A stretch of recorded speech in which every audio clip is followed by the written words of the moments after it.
As you know, you're the Fat Cat developer, and you know the book on you is that you throw little old ladies who can't afford the rent out of the apartment. I don't think that's the book on me, if you want to know. Well, certainly I don't think it is at all. I think probably it's just the opposite. We have very wealthy people in this particular building. We have a building on 100 Central Park South, probably the best piece of real estate in New York, in the world.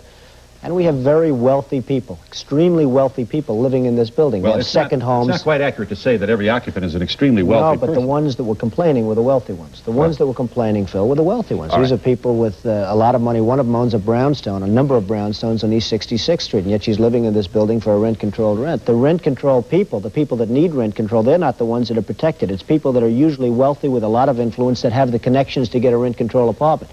People that might need it, they don't have rent-control apartments. Well, that's a little facile. I mean, that's a little bit like saying, you know, those people are out of work because they're lazy. No, it's I think it may be. Well, first of all, the building on Central Park South has been settled. You own it, and you've made your deal with all the residents. We're very happy with it. Score one for you. Very happy with that. Back to this lawsuit. So you hire Roy Cohn, and he goes to work, and you win it. Cohn doesn't like lawyers either because they always want to settle, and you don't like that about lawyers. The idea of settling drove me crazy. The fact was that we did rent to blacks in our buildings. What we didn't do was rent to welfare cases, white or black. I'd watched what happened when the government came after Samuel Lafrac, another builder, and he caved in and started taking welfare cases. They virtually ruined his buildings. Welfare cases ruined his buildings. Isn't that... Aren't you pretty close here to looking like an insensitive guy from atop your Trump Tower looking down on the Woolman Rink over the vast holdings of your own empire? Shouldn't we have just a little more understanding from a man of your influence and wealth on the issue of making New York livable for all of us, safety on the subway? If the answer is absolutely, then we can't continue to give you guys these big tax breaks, and that would go for General Electric and NBC, too. You tell us in your own book that you would make money on the Trump Tower in New York, but when everybody else without the tax breaks. So when everybody else in the city gets it but Donald Trump, when Koch and the administration tries to stop Donald Trump, and I don't say give me the tax breaks, I say don't give everyone else the tax breaks. If every other building being built in New York City is entitled to a residential tax abatement, and Trump Tower goes, and I'm not entitled, I'm the only building in the city of New York that's not entitled, I don't think that's appropriate. Look at the location of your building. What difference does it make? There are other wonderful locations. Phil, there are other wonderful locations also that are also getting tax abatements. I won the case. They didn't give it to me. It took me 2.5 years in court. I won it 7-0 in 3 different courts, and I'm very happy about it. I didn't win it because I so much needed it as much as because on a moral principle I was entitled to it. If nobody's going to get it, I'm satisfied. If everybody's going to get it, I shouldn't be the only one that's not getting it, Phil. And I know you well enough to know that you wouldn't take it either. If you were in my position, you wouldn't take that. So that's what happened. Hey, let's hear it for the rich folks. But you tell us also in your book, you left Queens and you left Brooklyn for Manhattan to get away from rent control. You're honest to tell us in this book. No, I'm honest. Hey, I'm not running for anything, Phil. I'm not running for office. I don't have to lie in a book. I want to tell the facts, okay? Rent, I mean, do you want me to say little fibs and little this and little that and how much we all love rent control and what a great thing it's been for New York? It's been a disaster for New York. It's badly hurt New York. It's crippled New York. It's made it impossible for a lot of people to live in New York, and you see what's happening. You look at the Bronx, you look at certain parts of Queens and Brooklyn, you see what rent control's done, and I think you know it as well as anybody else. Rent control, and I'm one of the few developers in the world that would ever say it, some forms of rent control are sometimes necessary to protect the elderly, to protect people that truly don't have the money. But when you have multimillionaires, and not all instances of this, Phil, there's not all instances, but you go to Manhattan, the prime sections of Manhattan, where you have rent control and rent stabilization all over. Those are wealthy people in many instances, and I don't mean in every instance, Phil, but I mean in many, and I would say in a majority. You have multi-millionaires in some cases living in apartments for $200, $300, and $500 a month that should be paying many times. This is going to sound a little unusual, but New York rents can be $10,000 and $20,000 a month. What does that mean? What does that mean, Phil? That means that the city can't tax, because if a wealthy person's paying $300 a month, you can't really tax that beyond a certain point, 20% of that or whatever it might be. So the city's always short of funds. It's a joke what's happened. And the people that need rent control, and there are some indeed, those aren't the people that have it. It's the people with the connections. Somebody knows Trump. Somebody knows somebody else. They call up. They say, do me a favor.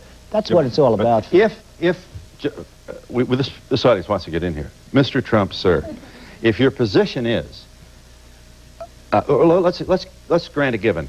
No doubt about it. Under rent control circumstances, there are going to be certain people who don't need it who get it. Not unlike Social Security. There are going to be some people who get it who don't need it. But to suggest that rent control is somehow being pervasively abused throughout the island of Manhattan by people who don't need it, I do have plenty of doubt. Well, you ought to check the numbers, Phil. I mean, I can tell you something. Now, one little thing. All I'm asking for is a simple thing. Give a means test. If a person makes $150,000 a year working in a big advertising agency, if a person makes $200,000, $300,000, $100,000, $75,000 a year, let there be a means test so that that person will give the apartment to somebody that can afford it if you have to do that, Phil. Why can't there be a means test? Why should multimillionaires live for $300 or $400 a month when poor people are paying more than that and have to pay more? And how many people would have to work in the office to determine whether or not people are of means or not of means? And would you build the building? It'd be a very large one, occupied by thousands of bureaucrats trying to figure out who does and who doesn't. You wouldn't. It isn't that simple. Just to, and what about you know the kind of money you're talking about? If you emptied and made available to people that need really this protection, the apartments occupied by very wealthy people in New York, you're talking about tremendous amounts of money. And I mean, if you're talking about a number of accountants in order to administrate a program, you're not talking about a lot relative to what we're talking. You should not have called Mayor Koch a moron. That was not good public relations. Hey, what can I do? Well, doesn't it, isn't this, aren't you a little, don't you want to take this back at all? I don't think that's bad public relations. No, I don't take it back. When it comes to running the city, he's about as bad as anybody I've seen. Ed Koch has been a disaster for New York. People that live in New York understand it. Taxes have gone through the roof. Everything's gone through. You have, whether it's a Wallman rink or a subway system, whether it's a school that comes in, it takes 8 or 9 years. Excuse me, but here you're out with your folks at City Hall getting your picture taken. Was it good old days? Well, I guess you liked me in those days. No, I just think that, and this is, and I don't think you have to be passionately committed to City Hall or anybody to conclude that this kind of language from someone of your power and influence is not good style. Phil, from my standpoint, it doesn't really matter. Again, I'm not running for office. If the point is made better by saying that, let the point be made. He's done a lousy job as the mayor. Anybody from New York probably understands it and knows it. It's gone down now, and it's going down as the most corrupt. Hey, Phil. This is the most corrupt administration in the history of the city. They have their problem. I happen to agree with your assessment of Mayor Koch in New York City. What do you think will finally have to happen to bring his downfall? Well, I have a feeling, and maybe it's more of a prediction. I think that the incompetence and corruption of the Koch administration will eventually lead to his resignation or his just having to be forced out, because I think he's that bad. And as Phil says, I don't like mincing words, because what difference does it make? Again, I'm not running for office, so it doesn't matter. I can stand up here, and unlike a lot of people that I watch, I can say what I think. But that's much of a prediction. I believe that the incompetence and corruption will ultimately lead to his having to get out. When I see a total ripoff of this country by Japan, where they literally have no defense budget, where we have to borrow money from them in order to get them oil and defend the Persian Gulf, where most of the oil goes to Japan and other countries, not us. We get 4% of our oil. When I see Kuwait, a total ripoff, we're bringing the Bridgeton. You remember the Bridgeton? Their oil minister sat back and he laughed at how much money he's going to make. Why aren't we getting some of that money? Why aren't we getting it? They're taking in billions and billions of dollars. And we can't even land a helicopter on Kuwaiti soil. You tell me that's right. Saudi Arabia, they wouldn't even be there except for us. And in Saudi Arabia, we couldn't even use their minesweepers, Phil. You know it. We said, could we use your minesweepers? Ours are old, outdated, not worth a damn. They said, no, you can't use our minesweepers to protect the Persian Gulf. I mean, it's a disgrace. What's going on? On his enemies. If people screw me, I screw back in spades. I mean, is there something wrong with that? Tell me. Phil, is there something wrong with that? Well, a confrontational kind of, I'll get you used.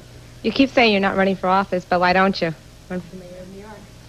No, I wouldn't want to run for mayor of New York. I'd like to see somebody talented do that, and there's a tremendous potential in New York. New York is the great city. It's one of the great places of the world, but I really have no intention of running for mayor. Thank you. But you definitely are a political person, whether you run for office, by what everything that you say and do points in that direction.